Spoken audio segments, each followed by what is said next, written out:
Ada seorang pengusaha besar berumur sekitar 65 tahun.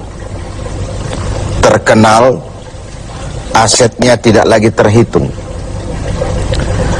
Satu hari pengusaha kita ini bertemu dengan seorang teman wartawan.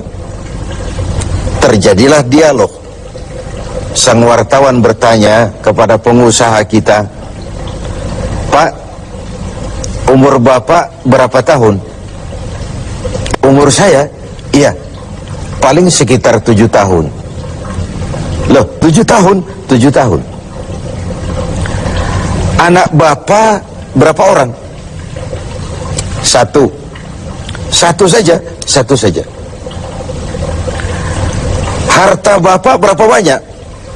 "Ya, paling sekitar 10 sampai 15 juta rupiah saja." Teman wartawan berkata, "Pak, kenapa Bapak berdusta? Bapak orang terkenal, pengusaha besar, punya biografi. Kami tahu umur Bapak 65 tahun. Kenapa Bapak bilang 7 tahun?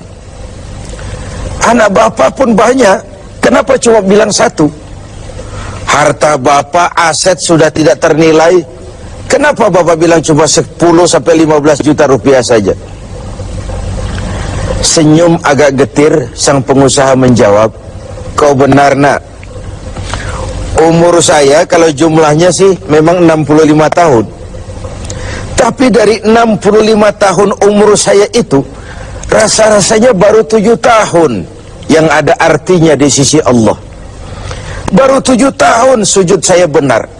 Baru 7 tahun saya laksanakan perintahnya, saya tinggalkan larangannya. Sisa umur yang lain habis kelabu warnanya, penuh dosa dan keingkaran. Saya katakan umur saya coba 7 tahun. Anak, kau juga tahu anak saya banyak. Tapi dari sekian banyak anak ini, rasanya cuma 1 yang akan jadi buah hati, belahan jantung, pelanjut cerita, penerus sejarah, anak soleh yang akan mendoakan orang tuanya. Yang lain susah diurus anak saya itu."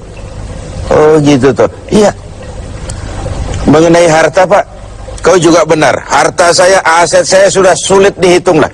Pabrik di mana-mana, di tiap bank hampir ada deposito saya. Tapi dari sekian banyak harta itu yang saya ingat, baru sekitar 10 sampai 15 juta yang saya belanjakan di jalan Allah. Saya sumbangkan masjid, saya bantu pesantren, saya bantu yatim piatu. Dan itu yang akan jadi milik saya yang sebenarnya, yang akan saya bawa menghadap Allah, saya bawa ke alam kubur. Yang lain akan jadi rebutan ahli waris sesudahnya." Jangan-jangan orang tua tadi adalah kita-kita ini. Jangan-jangan kita-kita ini adalah orang tua tadi. Tapi yang pasti, jangan sampailah kita seperti orang tua tadi itu. Dari sekian banyak umur yang diberikan, berapa yang punya nilai di sisi Allah? Dari sekian banyak anak titipan Allah kepada kita, berapa yang akan jadi anak soleh, buah hati, belahan jantung, pelanjut cerita, penerus sejarah? Dan dari sekian banyak harta kita, berapa yang sudah kita belanjakan di jalan Allah, yang artinya akan jadi milik kita yang sebenarnya? Banyak ketidakadilan yang terlepas dari pengadilan dunia. Sering orang-orang yang berbuat kebaikan tidak mendapat perlakuan yang pantas di dunia ini. Sering kehidupan jadi rancu. Yang benar dikhianati, pengkhianat dibenarkan. Yang tuntunan dijadikan tontonan, yang tontonan malah dijadikan tuntunan. Untunglah ada akhirat.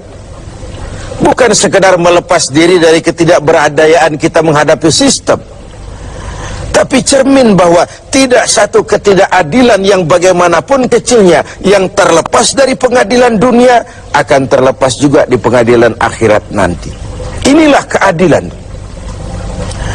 Karena itu pada jumpa kali ini saya ingin menyampaikan sebuah hadis tentang apa yang harus kita pertanggungjawabkan di hadapan Qadhi Rabbul Jalil nanti.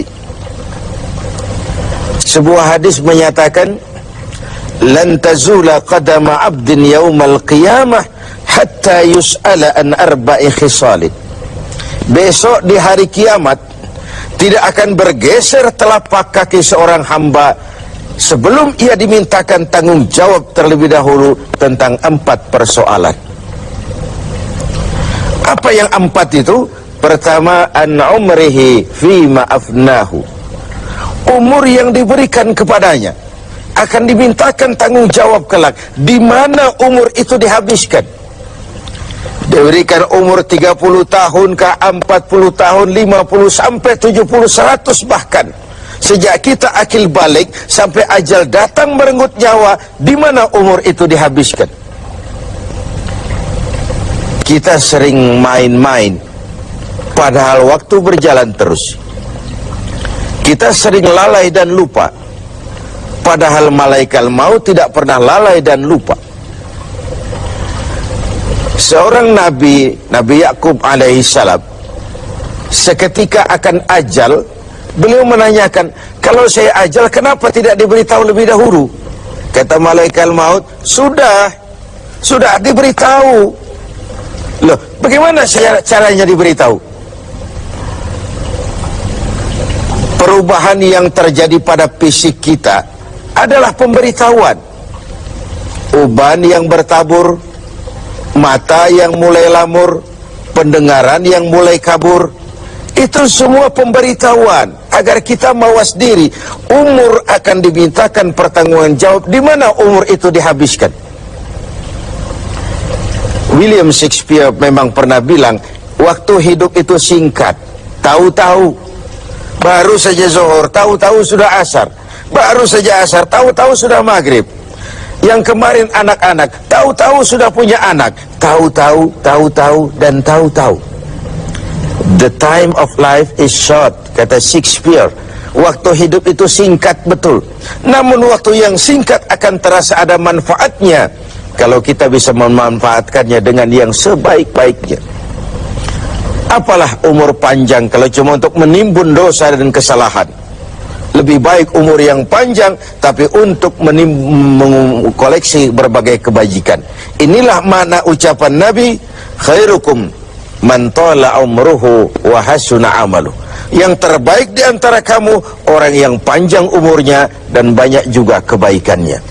Umur ini yang sering kita berleha-leha menghabiskannya untuk sesuatu yang tidak punya nilai, kelak akan dimintakan tanggung jawab di hadapan Allah Azza wa Jalla. Lalu yang kedua, wa an syababihi fima ablahu. Masa muda, pernah diberikan umur muda, di mana dihabiskan umur muda itu? Hura-hura atau untuk sesuatu yang bermanfaat? Dahulu ada seorang selebritis lah kalau zaman kita sekarang, namanya Ibrahim bin Adham, namanya Malik bin Dinar. Namanya saja sudah Malik bin Dinar, Raja bin Uang. Hidupnya jet set. Satu malam dia mengadakan pesta di rumah mewahnya. Datang seorang pengemis, bertanya kepada penjaga pintu, siapa yang punya rumah ini? Bos saya. Iya, Malik bin Dinar. Oh, orang kaya? Orang kaya. Selebriti? Selebriti. Dia hamba apa orang merdeka? Dia orang merdeka. Kalau hamba bagaimana bisa pesta sehebat ini? Orang tua itu senyum lalu bilang, sampaikan kepada bosmu Malik bin Dinar, dia memang orang merdeka. Kalau dia hamba bukan seperti ini pekerjaannya. Dia orang merdeka. Dilarang tidak terlarang, dicegah pun tidak tercegah. Merdeka dia memperturutkan hawa nafsunya. Kalau dia hamba Allah, bukan begini pekerjaannya. Menghabiskan waktu untuk pesta, hura-hura, sesuatu yang tidak ada gunanya. Ini disampaikan kepada Malik bin Dinar. Dia tercenung mendengar orang tua yang misterius itu. Malamnya dia bermimpi kiamat datang, dia akan dia masukkan ke dalam neraka. Karena itulah lalu dia bertobat dan kemudian menjadi ahli sufi yang terkenal, Malik bin Dinar. Masa muda akan dimintakan tanggung jawab. Yang ketiga, wa an ilmihi maza amilabi. Ilmu yang dimilikinya, kemana ilmu itu diamalkan? Untuk mencerdaskan orang atau untuk membodohi orang yang memang sudah bodoh? Untuk membimbing umat atau menyesatkan orang lain? Agar hamba menjadi hamba Allah atau agar orang menghambakan dia? Ilmu akan dimintakan pertanggungjawaban jawab. Yang terakhir, wa an malihi min aina iktasabahu wa fima anfaqahu. Kita akan dimintakan tanggung jawab tentang harta kita. Dari mana harta itu didapat dan kemana harta itu dibelanjakan. Perhatikan yang terakhir ini. Tentang ilmu, pertanyaan akhirat cuma satu. Ilmumu kau amalkan untuk apa? Tentang umur, pertanyaan akhirat pun satu. Umurmu kau habiskan di mana? Tentang masa muda, pertanyaan akhirat juga satu. Masa mudamu kau gunakan buat apa? Tapi khusus tentang harta, pengadilan akhirat bertanya dua. Hartamu kau dapat dari mana dan kau belanjakan kemana? Dari mananya dan kemananya?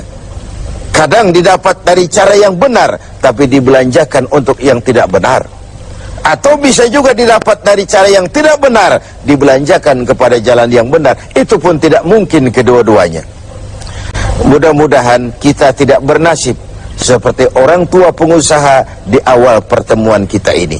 Semoga kita menjadi orang yang bisa mempertanggungjawabkan baik umur, masa muda, ilmu pengetahuan, dan harta yang dititipkan Allah kepada kita. Tidak satupun yang akan luput dari pengadilan akhirat.